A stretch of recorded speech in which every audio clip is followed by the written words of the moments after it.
Bon, donc ici, je vous ai mis un historique. Depuis l'Antiquité, en 1672, on retrouve Newton. 1690, on retrouve Huygens.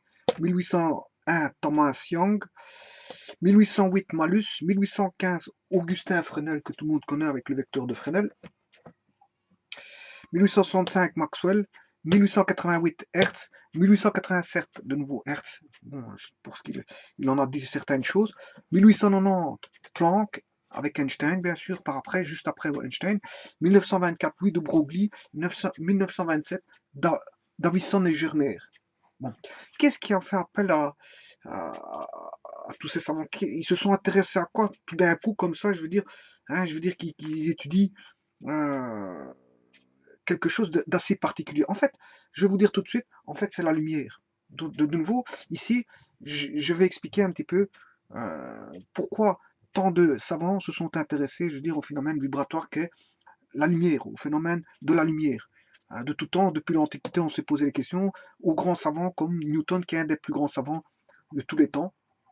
Donc Isaac Newton, qui a trouvé pas mal de choses en mathématiques, mais en physique, et voilà, dont la loi de Newton, la fameuse loi de Newton, voilà, qui est un Anglais, voilà, les Anglais qui ont donné de très grands savants. Voilà, donc ici, et les Français aussi, bien sûr, et les Allemands, bon, de nombreuses, je veux dire, de nombreux pays très avancés de ces époques-là, bon, avaient de très grandes universités, et donc de très grands savants. Et voilà. Et ils se sont intéressés tous à la nature de la lumière, les propriétés de la lumière, et de pouvoir le mettre en équation mathématique. Comment mettre la lumière en équation mathématique, sous forme de, voilà, d'une équation mathématique. Voilà.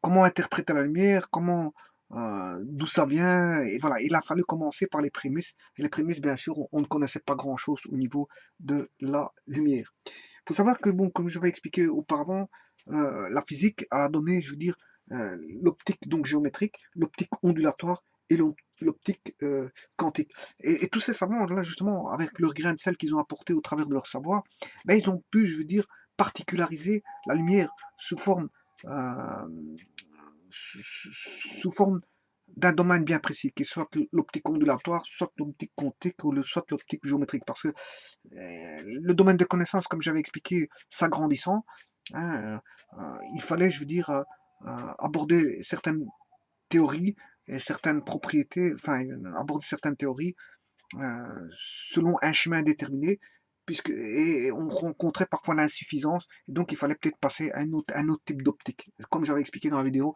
concernant la lumière, voilà, l'introduction sur la lumière que j'avais faite. Eh bien, il faut ici, euh, donc comme j'ai expliqué, de tout temps, les gens, depuis l'Antiquité, hein, se sont posé la question de savoir bon, ce qu'était que la lumière. Hein. Par exemple, si je prends dans l'Antiquité, on a émis des hypothèses suivant lesquelles les objets, attention, hein, les objets émettent des rayons lumineux qui viennent toucher et impressionner l'œil. Ou bien on suppose que c'est l'œil qui émet donc des rayons qui vont palper les objets. Donc vous voyez, on essaie d'avoir déjà, à cette époque-là, déjà les premières réflexions de la lumière. Bon, soit c'est l'objet qui émet, ou soit c'est l'œil qui... Mais, mais, voilà, c'est l'œil qui émet, des rayons qui vont palper donc les objets. Donc on voit bien qu'il y a une nature, déjà, même si c'était bon, c'était pas vrai tout ça, il fallait déjà se rendre compte à l'évidence qu'ils essayaient déjà de chercher ils se posaient déjà des questions, c'est déjà ça. Et oui, ils essayaient de chercher ce qu'était la lumière, on n'en savait pas grand-chose, il n'y avait pas des études qui étaient faites, ni des grands manuels qui ont été écrits à ces époques-là concernant la lumière, donc on n'en savait rien, donc on émettait des hypothèses, et à partir de ces hypothèses, on va commencer à lancer des pistes de réflexion.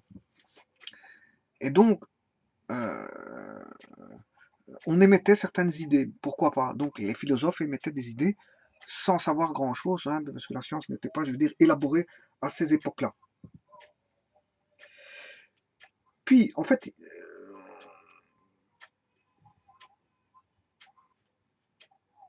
mais ce qu'on sait, c'est qu'on sait que de toute manière, la propagation est rectiligne, voilà, sous forme de ligne, voilà, sous forme de ligne.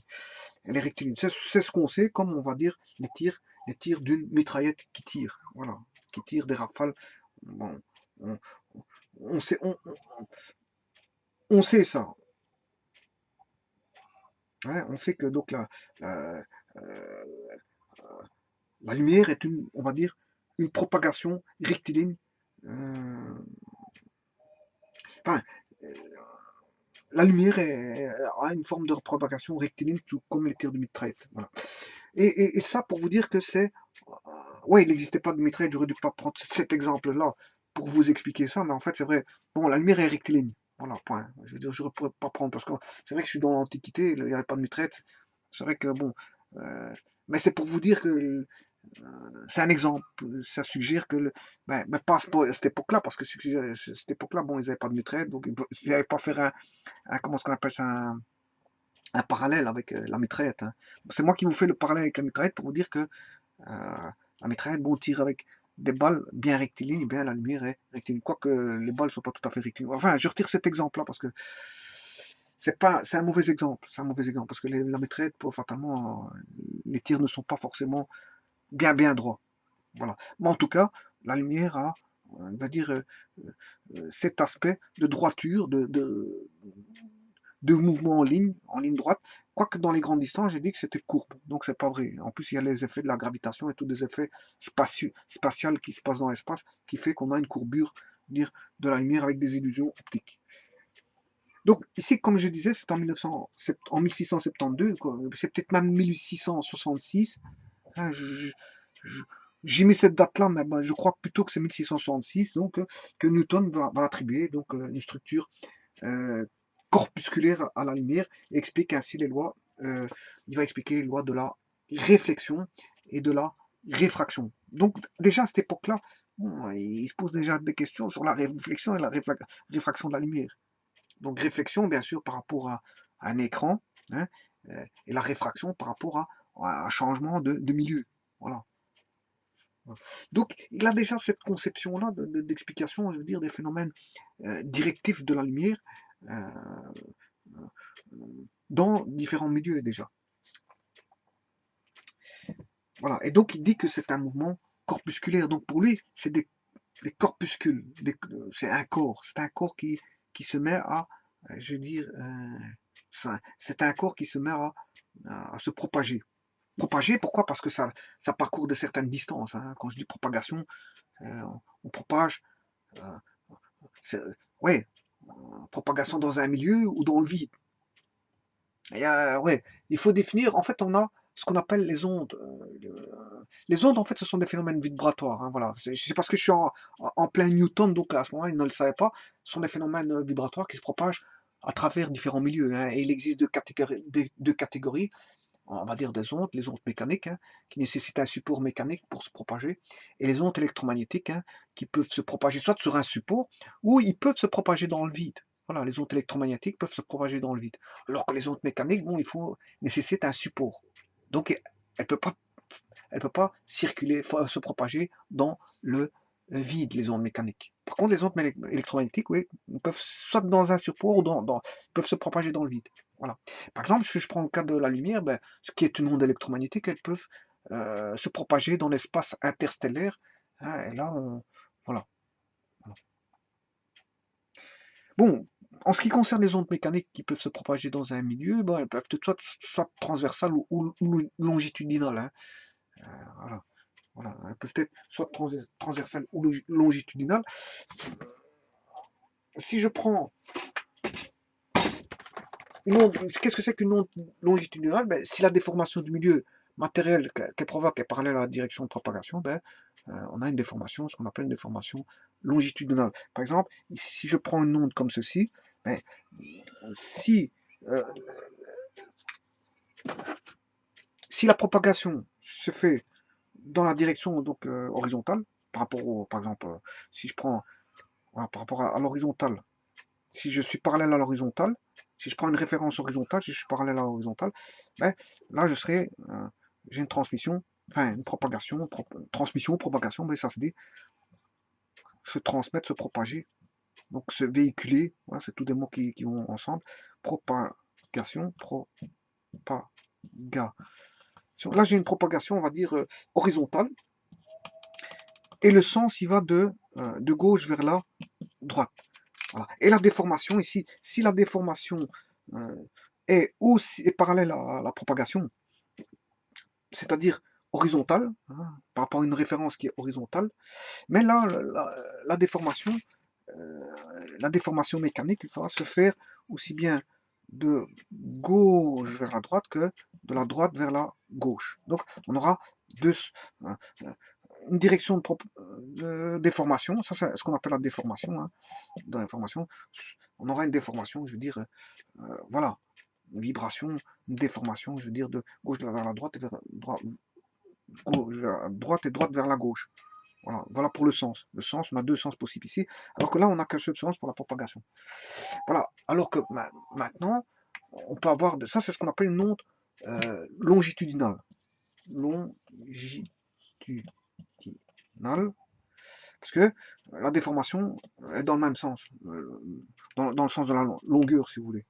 C'est pour ça qu'on dit longitudinale.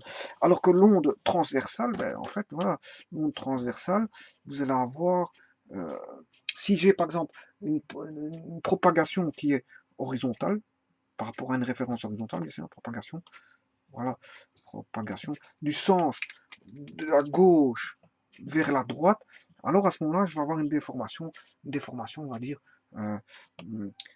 va dire, perpendiculaire à la propagation, mais on va dire, comment dire, ayant deux sens.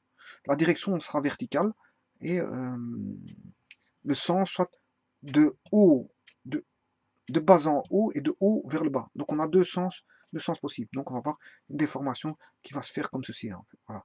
Déformation haut, bas vers haut.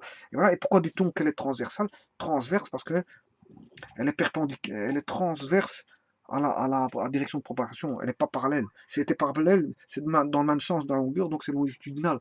Par rapport à, voilà, on a une déformation ici qui est transverse par rapport à la propagation. Donc on a une propagation ici qui est transversale. Voilà, ça c'est pour la petite histoire.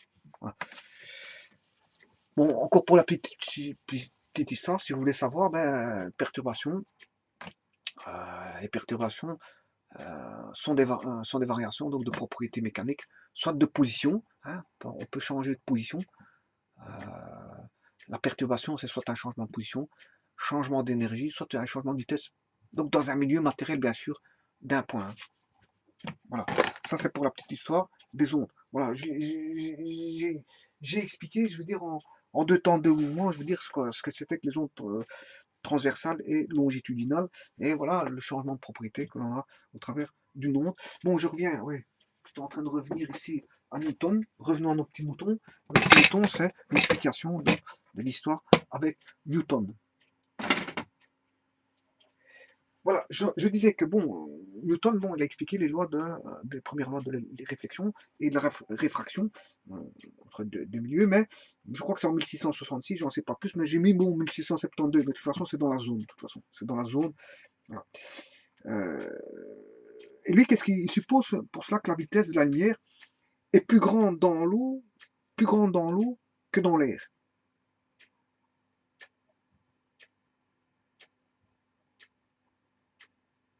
Donc d'abord, Newton, il attribue donc une structure corpusculaire à la lumière et explique ainsi les lois de la réflexion, comme j'ai expliqué, et il explique aussi la réfraction ou changement donc de direction, hein, parce que la réfraction c'est un changement de direction du rayon lumineux lorsque celui-ci passe d'un milieu 1 à un milieu 2, donc d'un milieu à un autre si vous voulez, et il suppose pour cela que la vitesse de la lumière est plus grande dans l'eau que dans l'air.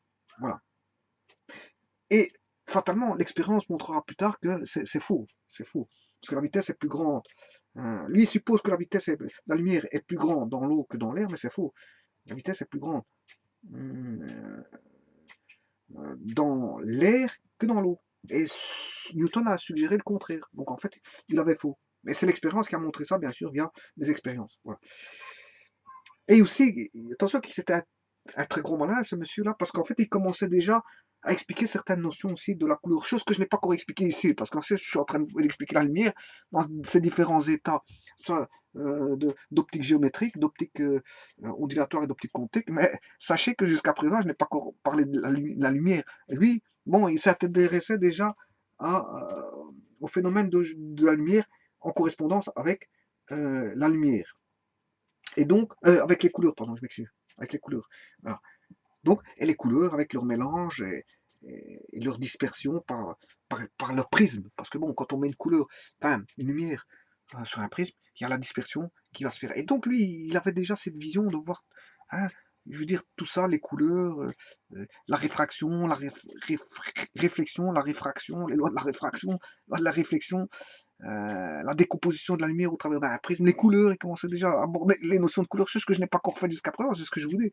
Voilà. Et donc, lui, il était déjà en avance par rapport à son temps. Bon, c'est pour ça que je vous dis que c'était un très grand savant. Bon, avec tout ce qu'il a, tout ce qu'il a trouvé en son temps, il était peut-être 500 ans en avance dans sa tête par rapport à tout le monde. Voilà, 500 ans, c'est pas plus. Bon, ce type-là, bon, il avait une intuition terrible, une intuition terrible.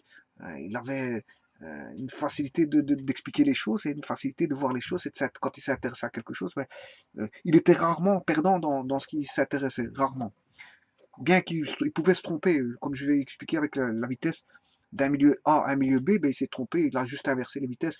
Mais il savait déjà qu'il y avait changement de direction parce qu'il y avait la vitesse de la lumière n'était pas le même d'un milieu à un autre, donc on avait un changement de direction. Lui, il avait déjà vu la chose, mais juste que c'était juste une inversion, il se trompait sur l'inversion, c'est tout.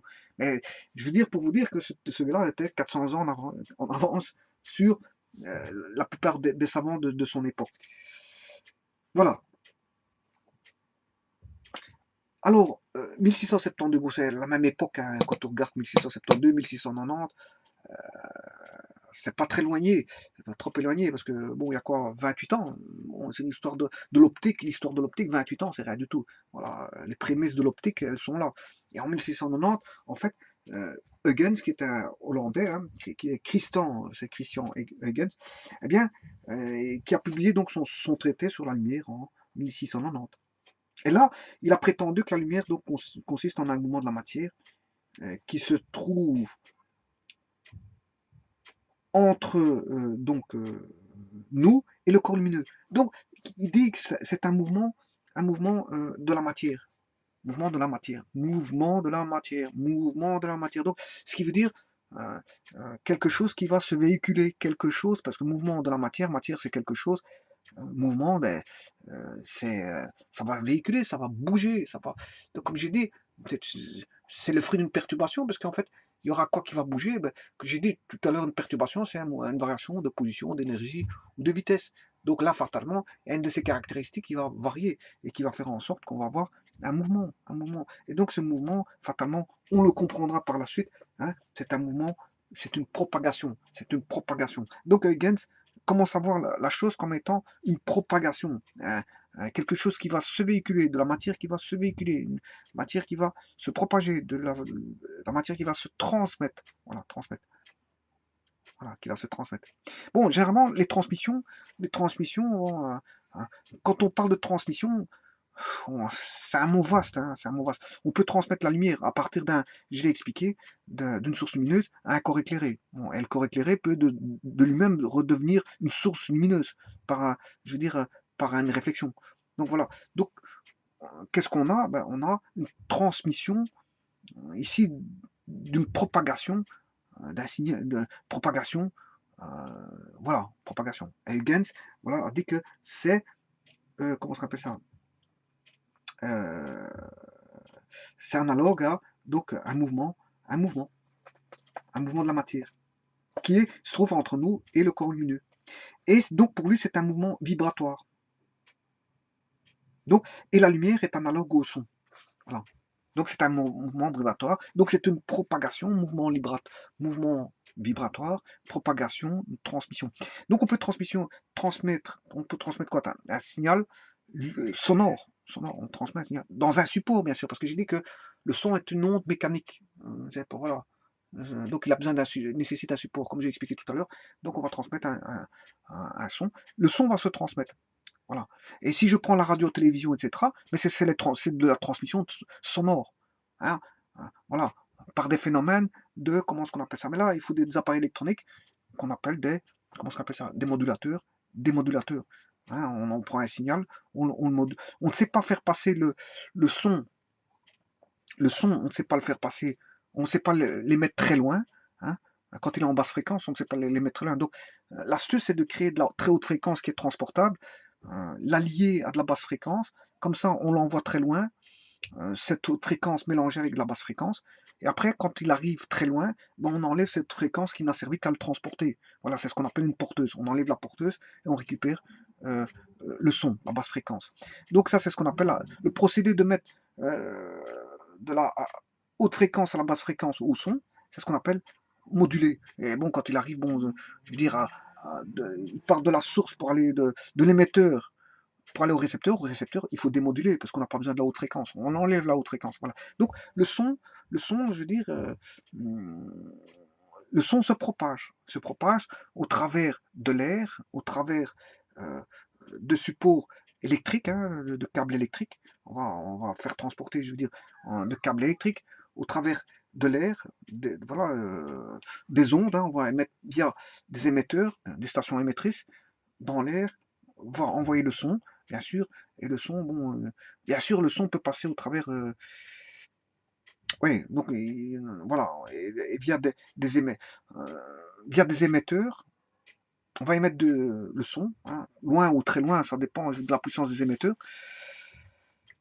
Et il y a des stations réceptrices qui vont émettre vers les radios qu'on a dans la voiture, les radios qu'on, voilà, les radios, voilà, vers, le, vers une station de réception qui peut être une radio. Et la radio, bon, vous mettez le canal adéquat, vous recevez le signal radio en fonction de du canal donc de la fréquence de la porteuse de la radio. Voilà, et vous avez le canal propre. Voilà. Voilà. Et ça, c'est un exemple de transmission, d'une propagation d'un signal qui est sonore hein, au travers des ondes, au travers de l'air, au travers de l'air. Voilà. Maintenant, on peut transmettre quoi? Des données, des datas. Les datas, bon, c'est au travers de la filerie. On peut soit si c'est du Wi-Fi, ben ce sont les ondes qui sont transmises, on va dire, dans l'air. Maintenant, les datas sont transportables, je veux dire, au travers de la filerie. Bon, si vous avez la télévision, c'est au travers de la filerie. Voilà, de la filerie. Donc il faut des câbles TV, du câble téléphonique pour la transmission téléphonique, du câble voilà, d'ordinateur pour transmission en réseau filaire, en réseau filaire. Maintenant, on peut transpercer via des câbles, différents types de câbles. Il existe la fibre optique, bon, mais ça c'est la plus rapide, mais la plus chère, mais tout le monde n'a pas la fibre optique. Certaines entreprises ont payé pour avoir de la fibre optique, mais tout le monde n'a pas la fibre optique. Ça coûterait trop cher à un État de faire de la fibre optique pour tous les abonnés. Ça, voilà. Au niveau des data, data. Voilà, donc c'est-à-dire de l'internet, internet filaire. Voilà. Bon, sachez qu'il existe des stations comment est-ce qu'on appelle ça, par satellite, et que par satellite, à ce moment-là, bon, c'est ce qu'on appelle, par exemple, on retrouve les canaux de transmission de satellite des chaînes de radio, enfin de télévision hein, satellitaire. Donc là, hein, on a toujours des transmissions, c'est-à-dire de l'image et du son au travers de l'air. Voilà, on a une propagation des signaux. Voilà. Donc tout ça, ce sont des propagations de signaux, mais que le son est une onde, un phénomène ondulatoire, un phénomène comme comment est-ce qu'on appelle ça, la lumière. La lumière, le problème, à la différence que le son, c'est un phénomène mécanique. C'est un phénomène, ouais, c'est une onde mécanique. Alors que, comment est-ce qu'on appelle ça la lumière, c'est une onde électromagnétique qui peut se propager dans le vide, contrairement aux ondes mécaniques qui a besoin d'un support. Voilà. Et donc, comment il s'appelle Huygens ici, bon, il a fait son traité, là, il a marqué beaucoup de choses, hein, pour que, en garder en mémoire, au travers de bouquins, que les autres savants puissent utiliser ça et pouvoir avancer dans la science, là, il a mis ses connaissances à profit pour que la science puisse évoluer. Donc, généralement, les savants, qu'est-ce qu'ils faisaient? mais ils faisaient des traités pour pouvoir euh, écrire leurs découvertes et faire avancer la science, hein, pour, pour les autres savants lisaient le traité là, et je veux dire, pouvaient, je veux dire, à partir de ces traités-là, hein, je veux dire, et lire plusieurs traités, je veux dire, euh, en lisant plusieurs traités, ben, pouvoir avancer dans la science.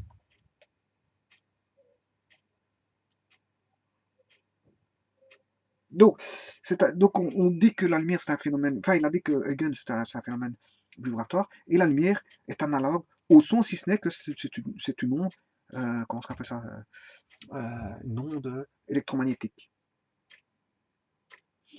Lui, ce qu'il dit, c'est que ce qui vibre dans le cas de la lumière est un éther, donc un éther très élastique qui remplit donc le vide et tous les interstices, on va dire, de la matière. Donc la théorie ondulatoire explique également les phénomènes de, bien sûr, vous aurez compris, de réflexion et de réfraction de la lumière. Contrairement, je veux dire, à l'hypothèse de Newton. Voilà. Donc, en fait, là, on est en plein dans l'optique, grâce à Huygens, là, hein, ce monsieur-là, on est en plein dans l'optique ondulatoire. Alors que dans Newton, on était dans l'optique, on va dire, géométrique. Voilà. Donc, c'est bien. Euh, Certaines théories viennent en achever d'autres. Newton, bon, lui, il a eu sa théorie, et il y a eu son domaine optique géométrique, eh ben, qui pouvait expliquer les lois de la réflexion, de la réfraction, mais au travers de l'optique ondulatoire, de Huygens, on pouvait aussi expliquer certaines choses et opposer des théories qui avaient été faites auparavant au travers de l'optique ondulatoire. Donc pour Huygens, lui, hein, on est en plein dans l'optique ondulatoire. Donc on voit Newton, on est en plein dans le phénomène, je veux dire, d'optique géométrique, hein, géométrique avec ligne droite, oui, ligne droite ouais, à courte distance, hein, j'ai expliqué que ligne droite c'est à courte distance, hein, parce que dans l'espace on est en courbe, voilà. Voilà, et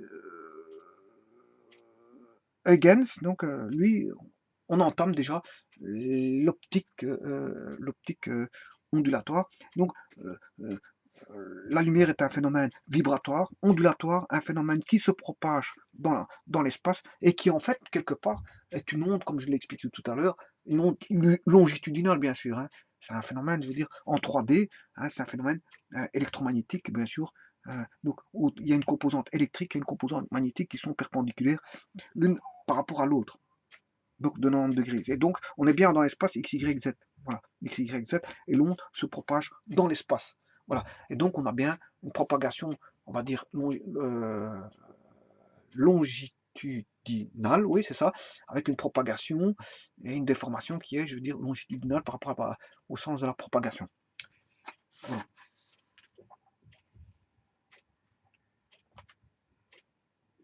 Donc, malgré la théorie ondulatoire, on s'est expliqué, bien sûr, elle vient compléter, bien sûr, les études qui avaient été faites auparavant par Newton et par d'autres savants aussi, voilà, d'autres professeurs d'université, etc. Et voilà, et donc, on peut expliquer malgré tout les phénomènes donc, de réflexion et de réfraction par la théorie ondulatoire. Euh, mais pour ça, il faut admettre que la vitesse, il faut faire les corrections de Newton qui avait dit que la vitesse de la lumière dans l'eau était plus grande que celle dans l'air, mais en fait, là, il y a les corrections de Huygens, les corrections qui ont dit que ben, c'était faux ce qu'avait dit Newton et que la vitesse de la lumière dans l'eau est plus petite que dans l'air.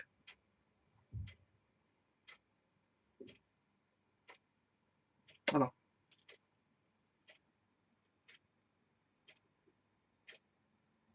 Malgré ça, Huygens ne tire pas tout le parti possible de sa théorie ondulatoire. Voilà. Pourquoi? Parce qu'en fait, il est limité, bien sûr, comme dans tout, pour tout savant, mais ils ont des immenses idées, des immenses découvertes, mais ils sont limités par, bien sûr, le matériel qu'ils ont en présence pour comment est-ce qu'on appelle ça, pour démontrer certaines choses. Ils n'ont pas le matériel possible et imaginable pour démontrer certaines choses. Et en plus de ça, bon, les connaissances ne sont pas suffisamment grandes par rapport à leur pensée. Ils ont une grande pensée, mais les connaissances ne sont pas suffisamment grandes par rapport à leur pensée qu'ils se trouvent bloqués quelque part. Donc c'est pour ça qu'il a fallu par exemple attendre 1801 qui est Thomas Young qu'on voit ici, voilà, Thomas Young en 1801, qui montre la possibilité d'obtenir des interférences au moyen d'ondes lumineuses et qui mesure la longueur d'onde de la lumière par ce procédé d'interférence. Donc, la possibilité d'obtenir des interférences au moyen d'ondes lumineuses. Voilà. Bon, par exemple, les interférences. Bon, si je mets, par exemple, si je mets une fente comme ceci, je mets une fente d'une certaine distance, hein, que je vais appeler D. Bon, je vais faire passer, je vais mettre une source lumineuse, allez, on va dire en ligne par exemple. Je vais mettre des lentilles ici, une lentille d'entrée, une lentille de sortie. Mais si je mets le signal lumineux, on aura bien sûr, on va dire, toutes des interférences qui vont se mettre sur les à côté. Vous allez me dire, oui, la lumière passe à travers la fente. On essaie d'être directif par rapport à la fente, hein, et puis on retransmet. Mais là, qu'est-ce qu'on remarque? On remarque qu'on a toute une série d'interférences sur les côtés, en fait, sur les côtés. Donc on aura un signal d'intensité lumineuse qui va être comme ceci, voilà. Enfin, symétrique par rapport à la courbe symétrique. Enfin, je le dessine mal. Enfin, on va voir toutes les interférences. Le principal du signal d'intensité lumineuse va être ici. Donc, si je devais tracer ça sous forme d'une courbe, on aurait quelque chose comme ceci. Voilà. Ici, on aurait le maximum ici. Et là, on aurait bien sûr l'atténuation comme ceci. Voilà.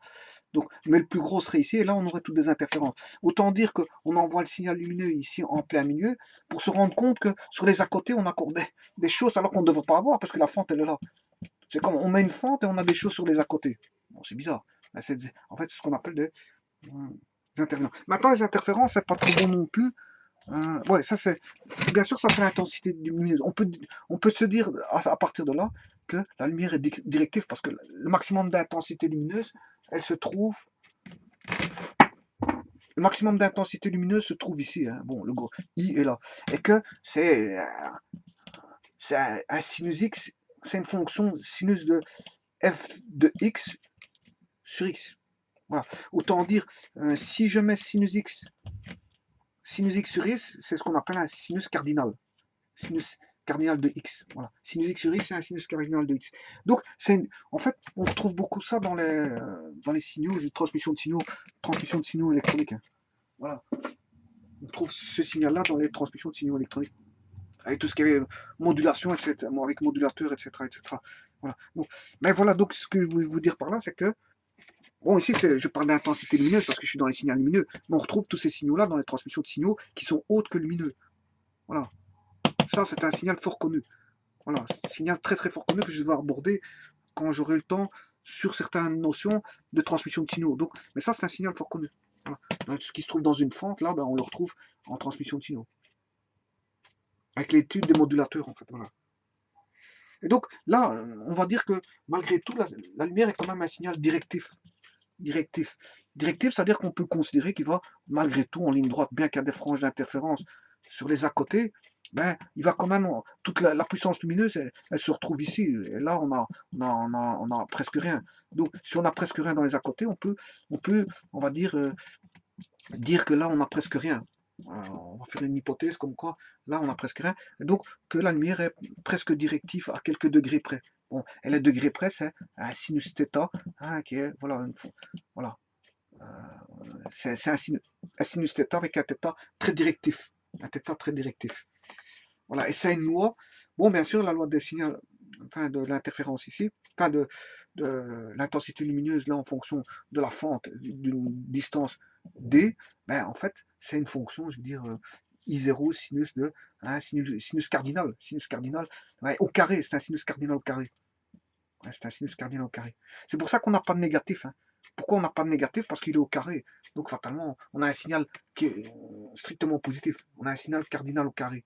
Donc voilà, de f de x, signal cardinal, on a l'intensité I, hein, est égal à I0, sinus cardinal de x. Sinus cardinal, c'est un sinus x sur x. Bon, ici, je vous donne pas la loi exacte, hein, parce que je verrai l'interférence. Je montrerai à quoi ça ressemble ce sinus, cette fonction intensité lumineuse. Mais ici, c'est pas le but du jeu d'étudier l'interférence. D'étudier comment ça s'appelle ça, la diffraction au travers d'une fente. Voilà. Donc, ici, j'en étais arrivé donc à Thomas Young, qui est donc bon, Thomas Young en 1801 en fait. Voilà, 1801. Donc, euh, il montre la possibilité d'obtenir des interférences au moyen d'ondes à partir de la lumière, donc à partir d'ondes lumineuses, il a des interférences.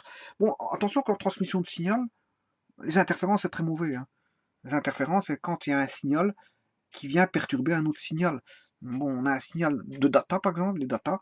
Par exemple, je prends le Wi-Fi. Hein, euh, je veux dire, s'il y a plein de gens qui viennent sur le Wi-Fi, ben, il y aura des interférences et donc le signal ne passera pas très bien. Voilà. Donc une interférence, c'est quand vous avez par exemple une radio-télévision, une radio, je veux dire, vous avez une radio, il y a un signal par exemple parasite qui vient parasiter votre, quel que soit le parasite, il y a un vélomoteur qui passe, vous entendez la vibration de la télévision, ben ça c'est un signal d'interférence dû à la moto qui crée je veux dire, des ondes et qui va qui viennent sur le câble et sur le câble, et voilà, ils viennent interférer sur le câble, on va dire dit utile.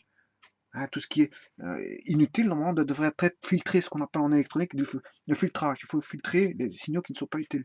Voilà. Donc, si vous avez une interférence, c'est pas très bon pour l'électronique. Les interférences, en électronique, il faut faire tous des circuits électroniques pour éliminer ces fameuses interférences. Les interférences qui provoquent, je veux dire, des signaux, enfin des signaux qui sont inutiles et qui viennent perturber le signal utile. Voilà. Ils le perturbent. En amplitude et en fréquence. Ils peuvent le perturber. Et donc vous perdez le signal utile, bon, perd de sa qualité et de sa valeur, parce que c'est plus le même signal. Si un signal utile est perturbé, c'est pas le même signal. Et dans les datas, on essaie de faire en sorte qu'il y ait le moins possible d'interférences. Donc l'interférence est néfaste en télécommunication et en télétransmission. C'est néfaste. On veut pas on veut pas du tout comment ça s'appelle ça, d'interférence. Donc en fait, on va passer par tous des circuits correcteurs et de filtrage qui vont faire en sorte d'éliminer au maximum donc tout ce qui pourrait être interférence, je veux dire extérieure, par rapport à un signal électronique utile. Voilà. Et en industrie, quand on est dans l'industrie, ben, si je joue avec des automatismes, ben, il faut des signaux utiles par rapport aux régulations. Si on a des interférences, bon, c'est un petit peu embêtant pour voilà. Donc un signal d'interférence n'est pas, je veux dire, je veux dire, n'est pas utile du tout. Justement, en fait, on va dire, c'est comme c'est quelque chose de nocif pour le signal, en fait. C'est quelque chose de nocif pour le signal. Voilà.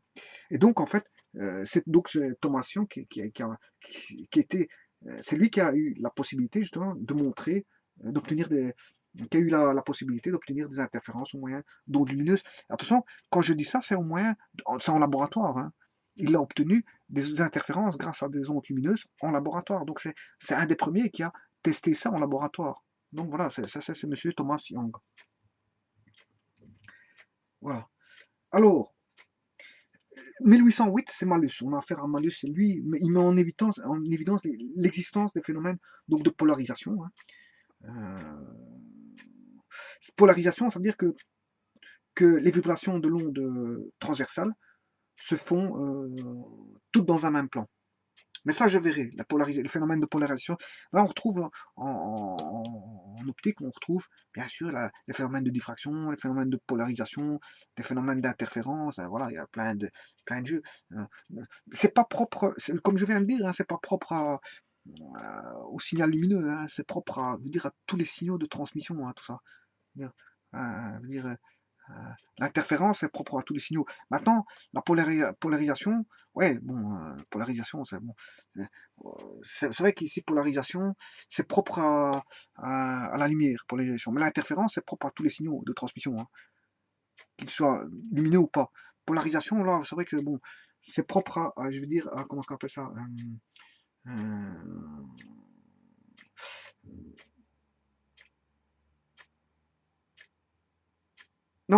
polarisation, ça peut être pour, pas forcément pour le, c'est pour toute onde, voilà.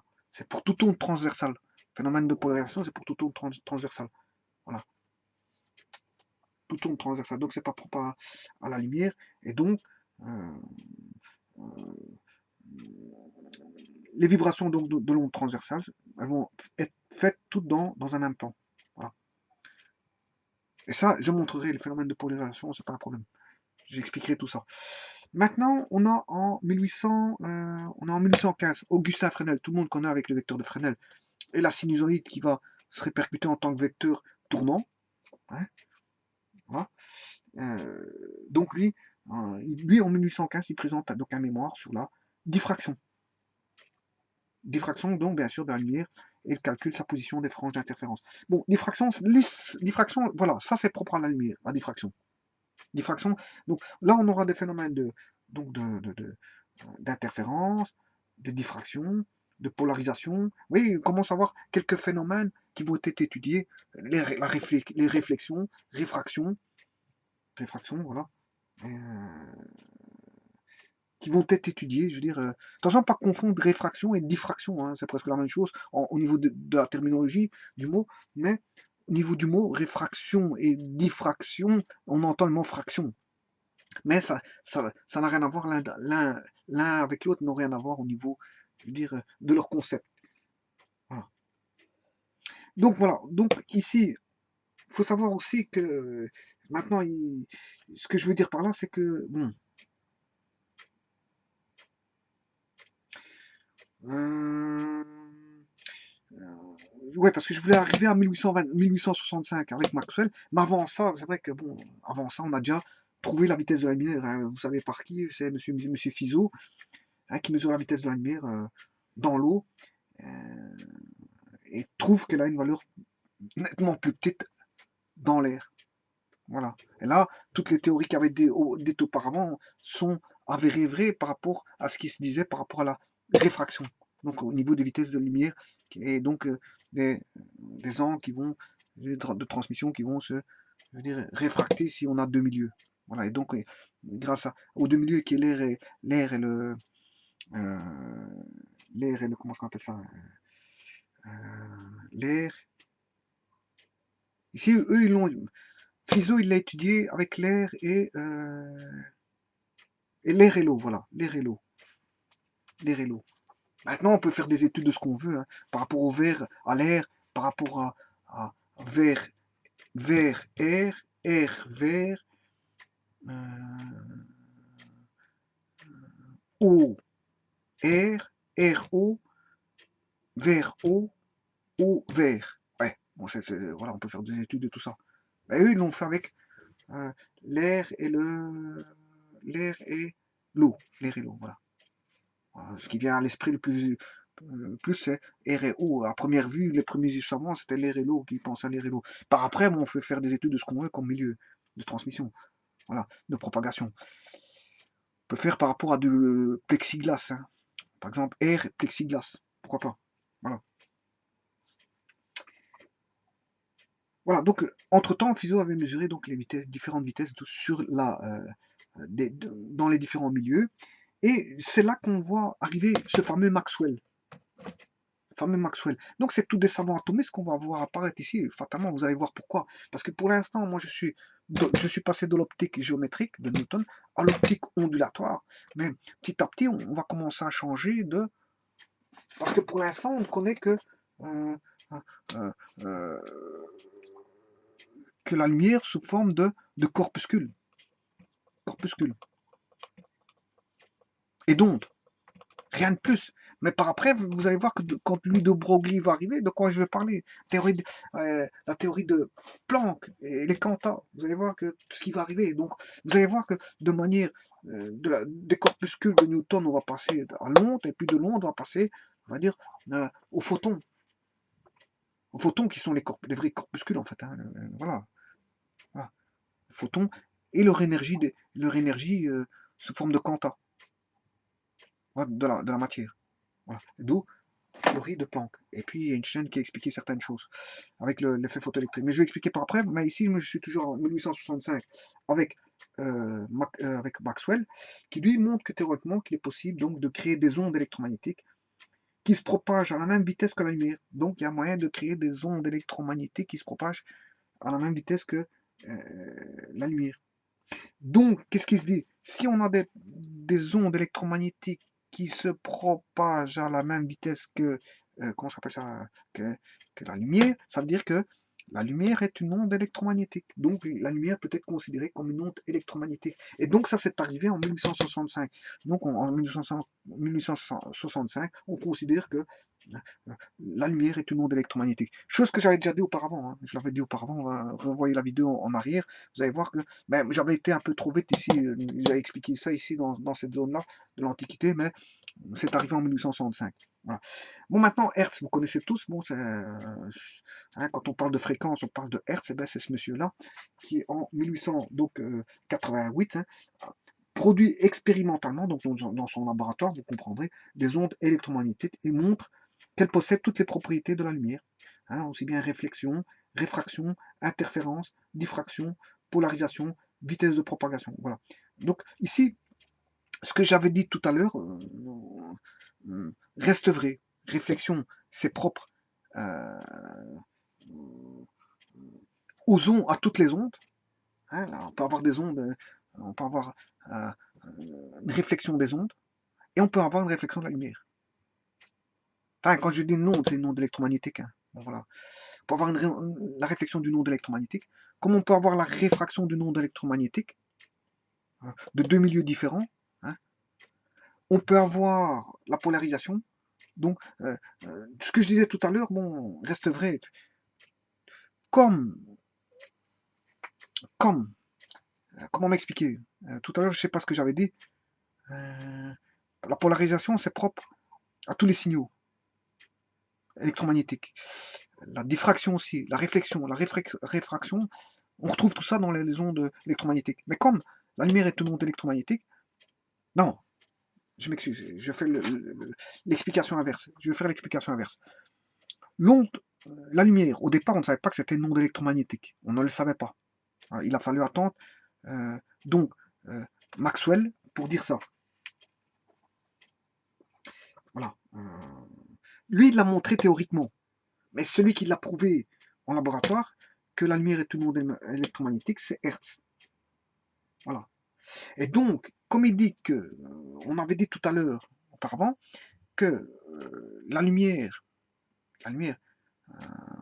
peut se réfléchir, la lumière peut se réfracter, la lumière peut subir des interférences, ou on peut créer des interférences voulues. Hein. On peut diffracter la lumière, on peut la polariser. Donc, on peut avoir des phénomènes de réflexion, de réfraction, d'interférence, de diffraction, de polarisation. Bien sûr, voilà, à partir de la lumière. Mais comme on démontre que la lumière est une onde électromagnétique, donc toute onde électromagnétique peut subir une réflexion, une réfraction, peut subir des interférences. J'ai dit subir parce que bon, dans le cas de la lumière, on peut créer des interférences pour certaines raisons, mais dans la transmission de signaux électromagnétiques, on ne désire pas. C'est pas désirable les interférences. Hein. Généralement, il faut les éliminer. Donc, elle peut subir la, comment on appelle ça, subir l'interférence. Voilà. Maintenant, quand je dis subir une réflexion, pas forcément, parce que bon, la réflexion peut être recherchée. Hein. Dans les ondes électromagnétiques, la réflexion peut être recherchée. Je ne parle pas de la lumière spécifiquement en elle-même, mais pour des autres ondes. Les autres ondes, on peut avoir des réflexions, des réfractions. Elles peuvent être recherchées, mais elles peuvent être aussi indésirables. Voilà, à ce moment, il y a des mécanismes électroniques pour enlever ces fameuses réflexions et réfractions, si elles ne sont pas voulues. Mais soit elles peuvent être subies, voulues, ou subies, non voulues. Voilà. Ça dépend du cas de figure que l'on a en face de soi, pour savoir si on veut la réflexion ou on n'en veut pas. Si on veut la réfraction au niveau du signal électromagnétique ou pas. Et là, je ne parle pas de la lumière. Hein. Bien que la lumière est un signal, est un onde électromagnétique, je parle des ondes électromagnétiques pures. Voilà, par exemple, voilà, une onde électromagnétique. Un signal de transmission. Voilà. des data par exemple, si je prends des data ou autres. Donc, ils peuvent subir une interférence, diffraction, polarisation, et je veux dire, voilà. Donc, et c'est lui, Mercer, qui a dit que la lumière la lumière, dans ses laboratoires, il a prouvé que, parce que Maxwell, c'est théoriquement, Maxwell, c'est en théorie, avec ses calculs, Hertz, c'est au niveau laboratoire.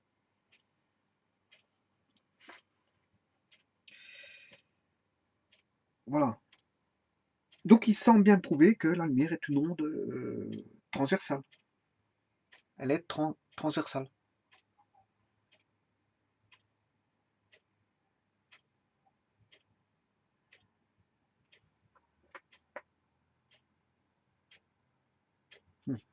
Donc, transversale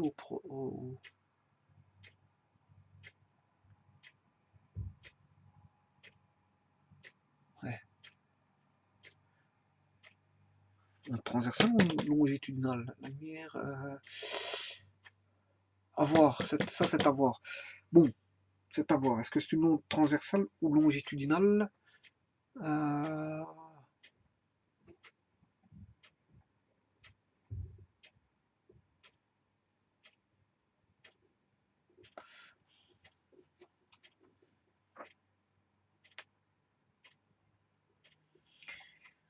Ouais, tout à l'heure, j'avais dit que c'était une onde longitudinale.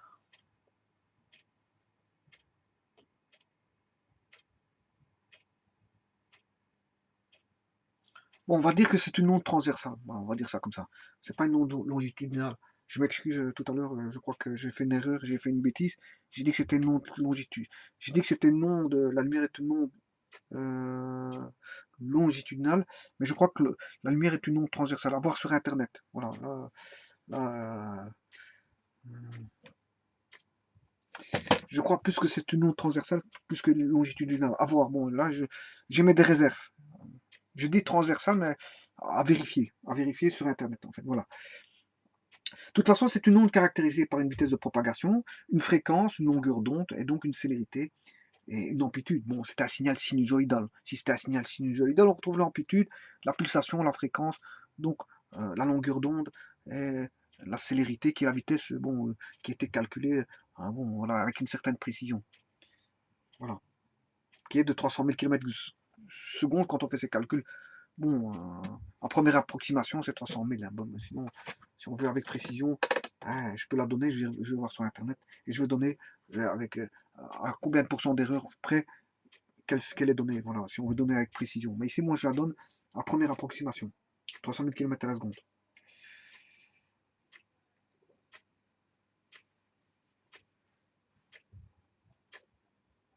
Bon, comme j'ai vu tout à l'heure, donc quand on fait le phénomène de diffraction, hein, c'est-à-dire quand j'envoie un signal lumineux ici, parce que j'étudie la lumière, hein, le signal lumineux, qui atteint bien sûr un écran, bien sûr un écran percé d'une forme de largeur D, ben, va se propager dans toutes les directions, mais que 90% de l'énergie est contenue bien sûr dans un cône dont le demi-angle d'ouverture θ est donné par, vous comprendrez, en gros, c'est mon...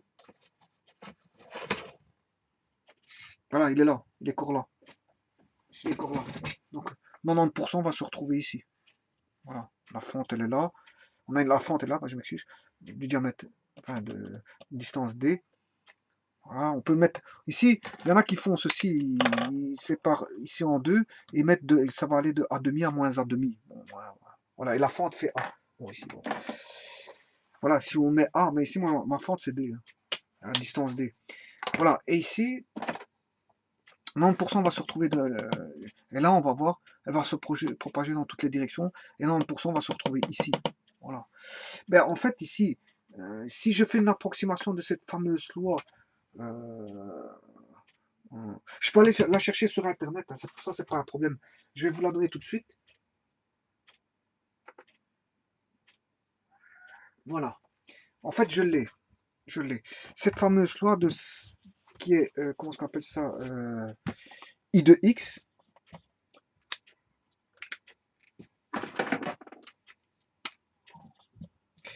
I de X est égal, je vais vous le dire tout de suite, I0 comme je disais, hein, c'est bien bon. Et là, on a sinus carré cardinal, je vais aider. Et alors là, ils mettent un pi a lambda d fois x. Voilà, c'est ça. Alors maintenant, euh, ça, c'est une pseudo-période spatiale. La pseudo-période spatiale, la période hein, que je vais appeler T, la période spatiale, c'est en fait ce fameux, c'est l'inverse de ceci, qui est lambda d sur A. Voilà. Donc c'est l'intensité qui est une c'est une fameuse période spatiale. Voilà, avec euh,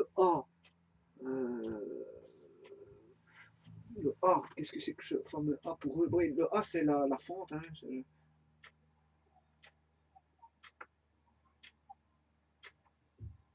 voilà, c'est ça. De moins A demi à demi. Donc A ce serait la fente, pi, c'est une constante. Lambda c'est la longueur d'onde du signal. D'ici, comme c'est un signal lumineux, c'est un signal lumineux. Voilà. Et D c'est la distance entre l'écran et la fente. Voilà, voilà. Et ça, c'est cette fameuse loi. Voilà, voilà. Voilà. Maintenant, je veux dire, on peut faire une approximation de tout ceci. Sinus cardinal, c'est sinus x sur x. Hein. Je vous l'ai dit tout à l'heure. Voilà. Donc, si je calcule ceci, sinus θ, ça fait quoi C'est 1,22 lambda sur d. D, c'est la distance de la fente. Et lambda, c'est la longueur d'onde. Voilà. Voilà. Et donc, si lambda est petit, mais fatalement, sinus θ, on aura quelque chose qui est petit ici. Hein. Lambda, bien sûr, c'est la longueur d'onde de la lumière. Comme elle est très petite, hein, de l'ordre de 5, en fait, elle est de l'ordre de 5 fois 10 moins 5 mètres, centimètres. 5 fois 10, 5 fois 10 moins 5 centimètres. Voilà, ça c'est pour la longueur d'onde. Donc, comme il y a une petite longueur d'onde, ben ici le sinus θ est petit, donc le θ ici il sera petit. On a un petit θ. Voilà. Donc, c'est pour ça que je vous dis que elle va se propager dans toutes les directions. Hein, dans toutes les directions. Et ici, on va voir, on va dire 90%, 90% de l'intensité lumineuse I de X qui sera située ici, hein, dans un cône, hein, qui est un cône donné, voilà, un cône donné ici. Hein, 90% du signal va se retrouver ici, enfin, de l'énergie va se retrouver ici. Bien sûr, elle va propager dans les deux sens ici par là, mais il y aura très peu, donc on s'en fout par là, on peut l'éliminer. Euh, donc, contenu dans un compte dont le demi-angle d'ouverture θ est donné par sinus θ 1,22 lambda sur d. Vous voyez, si la longueur d'onde est très petite, hein, de l'ordre de 5 fois 10 moins 5 cm, eh bien, la lumière possède une grande directivité, en fait. Voilà, une grande directivité. Et on peut admettre qu'elle se propage en ligne droite. Voilà, on peut se dire qu'elle se propage en gros, hein, on a une grande directivité parce que le cône ici il est petit, hein, parce que je vous ai dit ici le lambda est petit, si θ il est petit, si θ est petit, ben c'est comme si on avait, je veux dire, une grande directivité. Voilà, on passe la fente, on a une grande directivité. Bien sûr, ici mettre des lentilles, ça on s'en fout. C'est pas le but de voir la diffraction ici, c'est juste pour vous dire que la lumière peut être considérée comme, je veux dire, quelque chose de très directif. Très directif. Maintenant, n'allez pas changer la fente ici D, parce que si vous changez à D, fatalement, si vous changez D, ben, euh, si vous changez D, fatalement, tout va changer. Hein. Là, on n'a plus de directivité, vous allez perdre en directivité si vous changez comment on appelle ça, la distance de la fente. Voilà.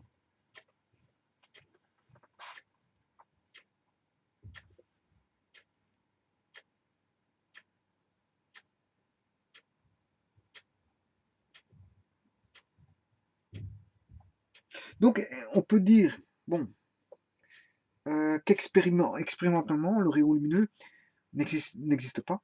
On peut produire donc un faisceau lumineux en comprenant un nombre infini de rayons parallèles. Et si on veut rendre donc le faisceau de plus en plus étroit, il suffit juste de diminuer la largeur donc, de la fente à travers laquelle on le fait passer et le phénomène de diffraction devient prépondérant et l'onde perd sa directivité. Donc enfin, si vous augmentez, donc on va dire la taille de la fente, ben là on n'a plus de directivité, on n'a plus de directivité, voilà, le cône ici va s'agrandir ici. Totalement, parce que j'ai joué avec la distance de la fente. Bon. Alors maintenant, revenons encore à nos fameux savants, puisqu'en fait, 1888, Hertz a fait son... Comment ça? De nouveau, on retrouve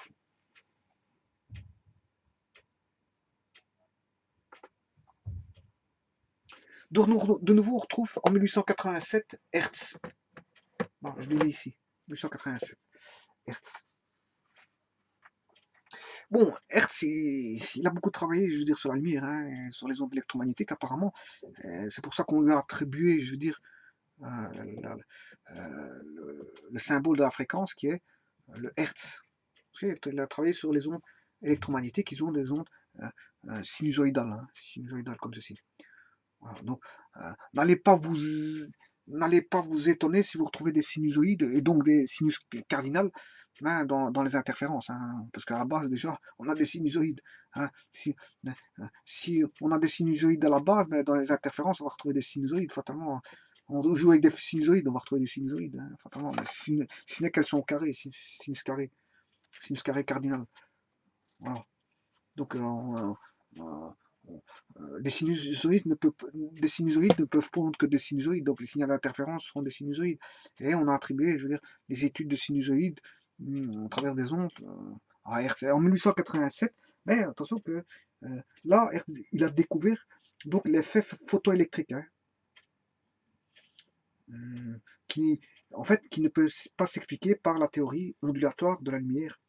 Et là, à ce moment-là, il a fallu la théorie des quanta. Et voilà que l'optique, on va avoir l'optique, comment est-ce qu'on appelle ça, quantique qui va arriver. Voilà, donc on ne peut pas tout expliquer, c'est ce que j'avais expliqué. Donc quand le domaine est assez restreint, ben, pour le faire évoluer, ben, peut-être qu'il faut passer à un autre domaine qui est ici, dans le domaine de l'optique quantique. Donc, voilà. Donc, attention que Hertz a découvert l'effet photoélectrique. Il l'a découvert. Il n'avait pas suffisamment d'éléments pour pouvoir l'expliquer, en fait. Voilà, c'est ça le problème. Mais il y a un fameux savant qui est Planck, Max Planck, 1900. C'est l'hypothèse de quanta d'énergie de Max Planck, 1900, qui a permis, grâce à Max Planck, qui a permis à Einstein donc, de venir en aide, en 1905 bien sûr, d'expliquer le phénomène photoélectrique que Hertz n'avait pas compris. Voilà. Hertz a découvert mais n'avait pas compris.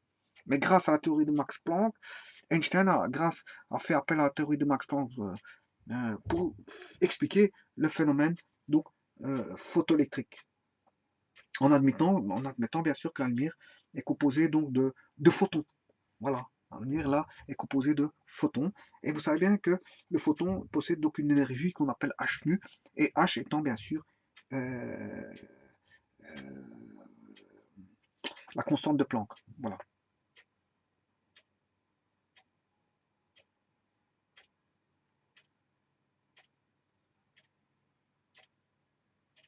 Donc vous voyez qu'on est passé de l'optique géométrique à l'optique ondulatoire, à l'optique, ça ne suffit pas. Et avec Hertz, bon, il a fallu l'optique énergétique, la théorie des quanta, et donc se positionner par rapport à ce qu'on appelle le photon. Voilà, le photon. Donc, c'est pour ça qu'on a eu les différents types d'optique, hein, optique géométrique, optique ondulatoire, optique quantique. Voilà. Et donc ça vient bien, mes explications ici, historiques, viennent bien en aide à ce que j'avais expliqué dans la vidéo précédente concernant la lumière, l'introduction sur la lumière. Ici, c'est un historique sur la lumière, en fait. Un historique de l'évolution des connaissances sur la lumière. Attention que la lumière, ce sont simplement des découvertes comme on fait en science. Généralement, ce sont des découvertes. Hein. Ça fait partie de l'univers, tout ça, la lumière fait partie de l'univers. On l'a créé de manière synthétique, comment, avec les ampoules, etc. etc. Hein, les ampoules qui étaient d'un énorme apport pour les savants atomistes, hein, parce qu'ils jouaient avec des ampoules, voilà. Et d'où l'ampoule, d'où le tube cathodique et le tube cathodique de téléviseur, et après la télévision, on est passé aux ordinateurs, et voilà, des écrans d'ordinateurs, des écrans de... Voilà. À la base, tout était ampoule, voilà, avec une anode, cathode, et à partir de là, on a trouvé beaucoup de choses. Et on a pu faire des ampoules pour les savants atomistes, pour découvrir découvrir les électrons, les nucléons, enfin, les protons, etc., etc. Voilà. Donc ici, il faut... Donc cette théorie donc, corpusculaire de la lumière, qui sera exposée plus en détail dans la physique des rayonnements que je verrai plus tard, en fait, elle semble être en contradiction avec toutes les expériences qui ne s'expliquent que par la théorie ondulatoire. Alors, en 1924, donc Louis de Broglie montre que l'aspect ondulatoire de la lumière et son aspect donc corpusculaire sont deux aspects en fait complémentaires. Et on a ça dans la théorie atomiste aussi. Hein. On a ça dans la théorie atomiste. Hein. Bon, je veux dire, quelle est la frontière entre matière et énergie? Bon, on retrouve les propriétés de certaines propriétés de matière, on les retrouve dans l'énergie, et certaines propriétés d'énergétique, on les retrouve dans la matière. Bon. Et là, bon, où est la frontière? Ben, il n'y a pas totalement de frontière. Là, ça, je veux dire, ils peuvent se prendre chacun l'un l'autre des aspects cachés, en fait. Voilà.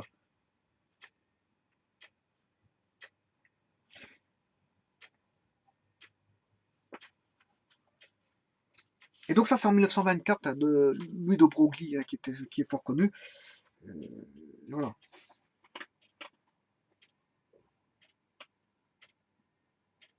Bon, alors, chaque fois qu'une radiation, bien sûr une radiation, ici je parle de radiation lumineuse, donc échange de la matière, enfin, je m'excuse, échange de l'énergie avec la matière, alors cet échange peut se décrire comme étant soit l'absorption ou l'émission par la matière d'un photon.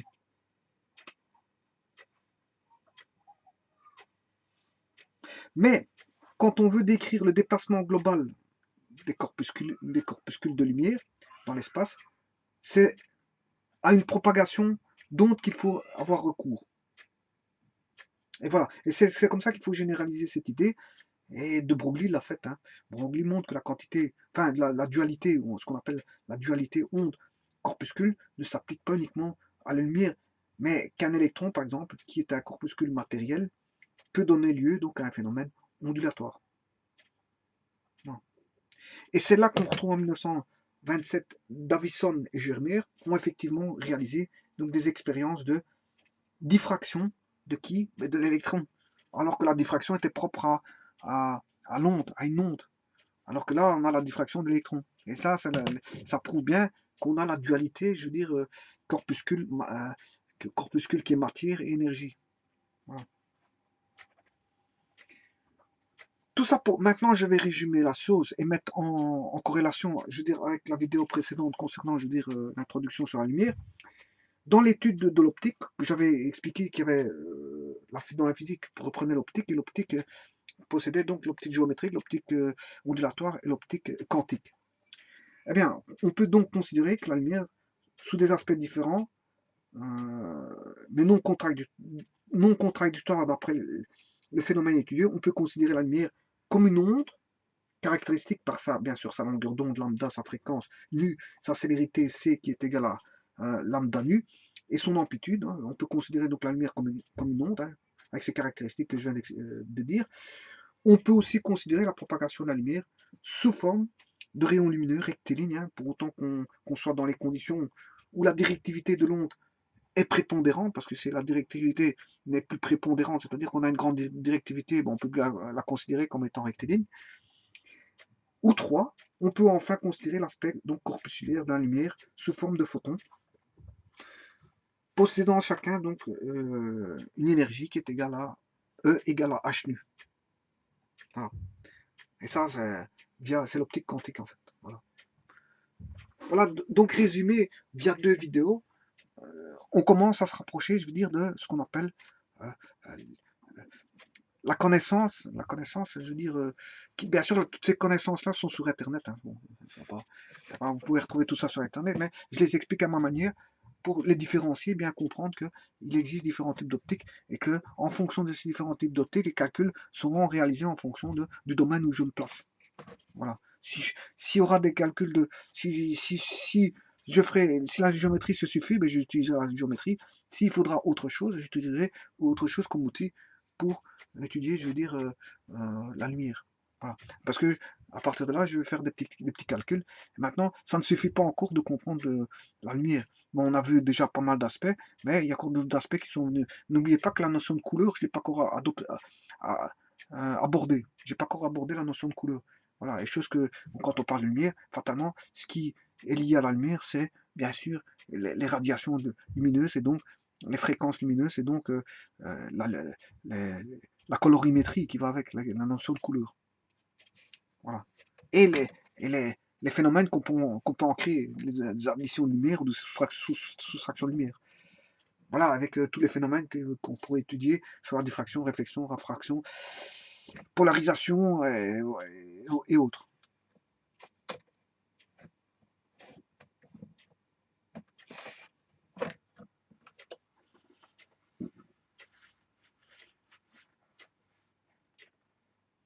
Voilà, je vous remercie beaucoup.